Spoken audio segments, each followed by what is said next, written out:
আল্লাহ মালাকুল মাউত কে বলবেন, মালাকুল মাউত কি অবস্থা? বলবে সব শেষ। মাইয়াব্বা, কে বাকি?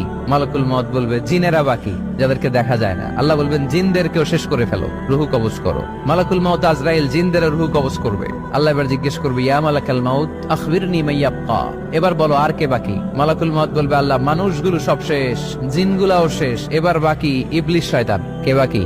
ইবলিসরেও শেষ করো, ইবলিসও শেষ। আল্লাহ আবার জিজ্ঞেস করবেন, ইয়া মালাকাল মাউতি মাইয়াব্বা, আর কে বেঁচে আছে বলো? মালাকুল মাউত বলবে, আল্লাহ আপনার কথা অনুযায়ী পৃথিবীর সব মানুষের রুহু কবজ করলাম, সব জিনদের রুহু কবজ করলাম, ইবলিসের রুহু কবজ করলাম, এখন আছে শুধু ফেরেশতা। আছে কারা? যাও ফেরেশতাদের রুহু কবজ করো। ফেরেশতাদের রুহু কবজ হয়ে যাবে। এবার আল্লাহ জিজ্ঞেস করবেন, ইয়া মালাকাল মাউত আখবিরনি মাইয়াব্বা। মালাকুল মাউত বলবে, আল্লাহ আপনার কথা মতো ধরে ধরে সব শেষ, ফেরেশতাও শেষ, 4 জন ছাড়া। কয়জন ছাড়া? জোরে বলেন, কয়জন ছাড়া? ইসরাফিল, জিব্রাইল, মিকাইল,